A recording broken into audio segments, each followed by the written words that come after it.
Hi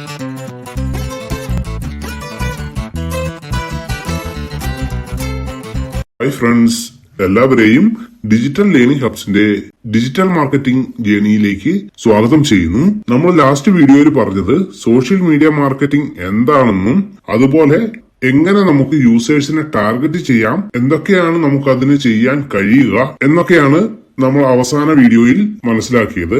എന്നാൽ ഇന്ന് നമ്മൾ മനസ്സിലാക്കാൻ പോകുന്നത് സോഷ്യൽ മീഡിയ ഉപയോഗിച്ച് നമ്മൾക്ക് എങ്ങനെയൊക്കെ നമ്മുടെ പ്രൊഡക്റ്റ് ആയാലും സർവീസ് ആയാലും മാർക്കറ്റ് ചെയ്യാം, നമ്മുടെ ബ്രാൻഡ് എങ്ങനെ ഡെവലപ്പ് ചെയ്യാം എന്നൊക്കെ നോക്കാം.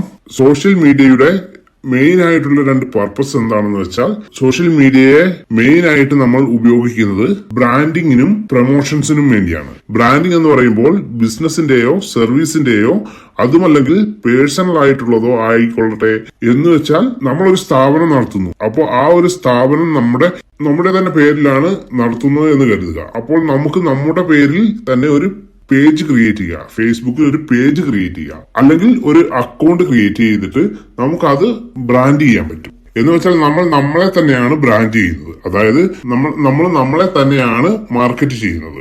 അല്ലെങ്കിൽ പിന്നെ നമ്മൾക്ക് ഒരു കമ്പനിയെയാണ് മാർക്കറ്റ് ചെയ്യേണ്ടതെങ്കിൽ ആ ഒരു കമ്പനിയുടെ പേരിൽ ഒരു പേജ് ക്രിയേറ്റ് ചെയ്ത് അല്ലെങ്കിൽ ഒരു അക്കൗണ്ട് ക്രിയേറ്റ് ചെയ്ത് ആ പേജോ അക്കൗണ്ടോ നമ്മൾ മാർക്കറ്റ് ചെയ്യുമ്പോൾ നമ്മൾ ആ കമ്പനിയെയാണ് റെപ്രസെന്റേറ്റ് ചെയ്യുന്നത്. എന്ന് വെച്ചാൽ അതൊരു ബ്രാൻഡിങ്ങിന് വേണ്ടിയാണ്. അതായത് ഒരു ബ്രാൻഡിന്റെ പ്രൊമോഷനും ബ്രാൻഡ് അവയർനെസിനും സോഷ്യൽ മീഡിയ ഉപയോഗിക്കാം. അതുപോലെ തന്നെ ലീഡ് ജനറേഷനോ അഡ്വർടൈസ്മെന്റിനോ വേണ്ടിയും നമുക്ക് സോഷ്യൽ മീഡിയ യൂസ് ചെയ്യാൻ പറ്റും. അതായത് ലീഡ് ജനറേഷന്റെ കാര്യം പറയുമ്പോൾ നമ്മൾ എല്ലാവരും സോഷ്യൽ മീഡിയ ഉപയോഗിക്കുന്നവരാണല്ലേ.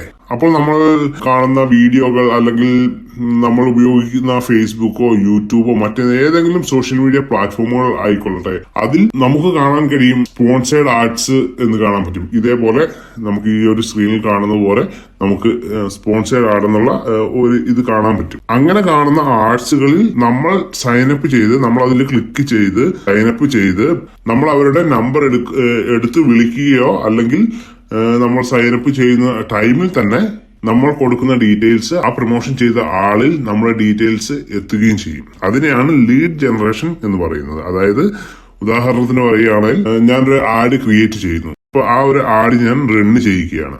അപ്പോൾ ആ ആഡ്സ് നിങ്ങൾ കണ്ട് അതിൽ സൈനപ്പ് ചെയ്യുമ്പോൾ നിങ്ങളിൽ നിന്ന് എനിക്ക് ഫേസ്ബുക്കിൽ നിന്ന് നിങ്ങളുടെ ഡാറ്റ ലഭിക്കും. അതിനെയാണ് ലീഡ് ജനറേഷൻ എന്ന് പറയുന്നത്. അതുമല്ലെങ്കിൽ നിങ്ങളുടെ ഡാറ്റ ഫേസ്ബുക്കിൽ നിന്ന് എടുക്കാനായിട്ട് അട്രാക്റ്റീവ് ആയിട്ടുള്ള ഒരു ഇമേജ് ക്രിയേറ്റ് ചെയ്യുന്നു. അതായത് ഇതുപോലുള്ള ഇമേജുകൾ നമ്മൾ ക്രിയേറ്റ് ചെയ്യുന്നു. അത് നിങ്ങളെ കാണിച്ച് അതിൽ നിങ്ങളെ ക്ലിക്ക് ചെയ്യിപ്പിച്ച് ആ ഒരു ഫോമിൽ സൈനപ്പ് ചെയ്യിപ്പിക്കുന്നതിനായി ഫേസ്ബുക്കിന് പൈസ കൊടുത്ത് നമ്മളൊരു ആഡ് റൺ ചെയ്യിപ്പിക്കും. അത് ടാർഗറ്റഡ് ആയിട്ടുള്ള ആളുകളിൽ എത്തിച്ച് അവരെ കൊണ്ട് നമ്മൾ സൈനപ്പ് ചെയ്യിപ്പിച്ച് ഡാറ്റ കളക്ട് ചെയ്യുന്ന ഒരുതരം പ്രോസസ്സാണ് ലീഡ് ജനറേഷൻ കൊണ്ട് ഉദ്ദേശിക്കുന്നത്. ബ്രാൻഡിങ്ങിനും ലീഡ് ജനറേഷനും വേണ്ടിയാണ് നമ്മൾ മെയിൻ ആയിട്ടും സോഷ്യൽ മീഡിയ യൂസ് ചെയ്യുന്നത്.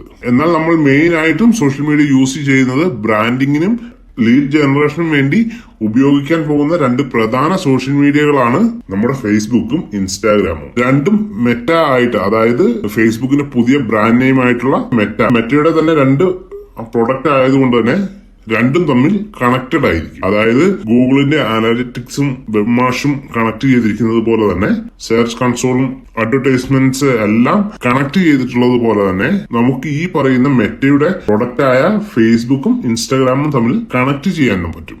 അതായത് നമ്മുടെ ഫേസ്ബുക്കിലെ പേജിലുള്ള ഓഡിയൻസിനെയും ഇൻസ്റ്റാഗ്രാമിലുള്ള ഓഡിയൻസിനെയും നമുക്ക് ഒരുപോലെ അഡ്വർടൈസ്മെന്റ് കാണിച്ച് നമ്മുടെ പ്രൊഡക്റ്റ് ഇൻട്രൊഡ്യൂസ് ചെയ്യാനും അവരെ കൊണ്ട് ആക്ഷൻ എടുപ്പിക്കാനും നമുക്ക് പറ്റും. അതുപോലെ ബ്രാൻഡിംഗ് സൈഡിലേക്ക് പോയിട്ടുണ്ടെങ്കിൽ നമുക്ക് വേണ്ടത് ഒരു ഫേസ്ബുക്ക് പേജാണ്. അതുപോലെ തന്നെ ഇതേ പേജ് തന്നെ അഡ്വർടൈസ്മെന്റിനും വേണ്ടി വരും. അതുപോലെ തന്നെ ഇൻസ്റ്റാഗ്രാമിലാകുവാണെങ്കിൽ, അതായത് ഫേസ്ബുക്കിലാണെങ്കിൽ നമുക്ക് വേണ്ടത് ഒരു ഫേസ്ബുക്ക് പേജ് അല്ലെങ്കിൽ ഫേസ്ബുക്ക് അക്കൗണ്ട് ആവശ്യമാണെന്ന് പറഞ്ഞു. എന്നാൽ ഇൻസ്റ്റാഗ്രാമിലാണെങ്കിൽ ഇൻസ്റ്റാഗ്രാം അക്കൗണ്ട് വേണം, ഒരു ഇൻസ്റ്റാഗ്രാം ബിസിനസ് അക്കൗണ്ട് വേണം. അതെല്ലാം നമ്മൾ ഈ ഒരു ഇതിൽ തന്നെ നമുക്ക് കാണാം. എങ്ങനെയാണ് ബിസിനസ് അക്കൗണ്ട് എടുക്കുന്നതെന്നെല്ലാം നമ്മൾ പഠിക്കും. അതുപോലെ തന്നെ ബ്രാൻഡിങ് പ്രൊമോഷൻ ചെയ്യുവാണെങ്കിൽ നമുക്ക് ഫേസ്ബുക്കിന്റെ ഒരു ബിസിനസ് ടൂൾ ഉണ്ട്, അല്ലെങ്കിൽ ബിസിനസ് മാനേജർ എന്ന ഒരു ടൂൾ ഉണ്ട്. അപ്പോൾ ആ ടൂൾ കൂടി യൂസ് ചെയ്താൽ മാത്രമേ ഈ പറഞ്ഞ പോലെ നമുക്ക് ബ്രാൻഡിങ് പർപ്പസിന് നമുക്ക് പോസ്റ്റുകൾ ഷെയർ ചെയ്യാനും ഒരേ സമയം തന്നെ ഫേസ്ബുക്കിലും ഇൻസ്റ്റാഗ്രാമിലും പോസ്റ്റുകൾ ഷെഡ്യൂൾ ചെയ്ത് ഷെയർ ചെയ്യാൻ പറ്റത്തുള്ളൂ.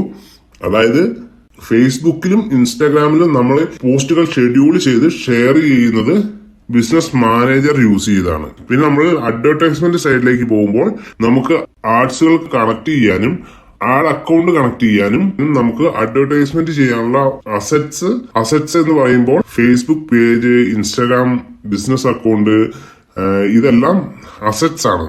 ഇതെല്ലാം ഫേസ്ബുക്കിനകത്തുള്ള അസറ്റ്സ് ആണ്. അതുപോലെ തന്നെ നമ്മുടെ അഡ്വർടൈസ്മെന്റ് അക്കൗണ്ടും ഒരു അസറ്റ്സ് ആണ്. എന്നാൽ ഇതെല്ലാം കണക്ട് ചെയ്തിരിക്കുന്നത് ബിസിനസ് മാനേജറിലാണ്. ഫസ്റ്റ് നമുക്ക് എന്താണ് ഒരു ഫേസ്ബുക്ക് പേജ് എന്നും അതിലെന്തൊക്കെയാണ് ഉൾക്കൊള്ളിച്ചിരിക്കുന്നതെന്നും നമുക്ക് അടുത്ത വീഡിയോയിൽ മനസ്സിലാക്കാം.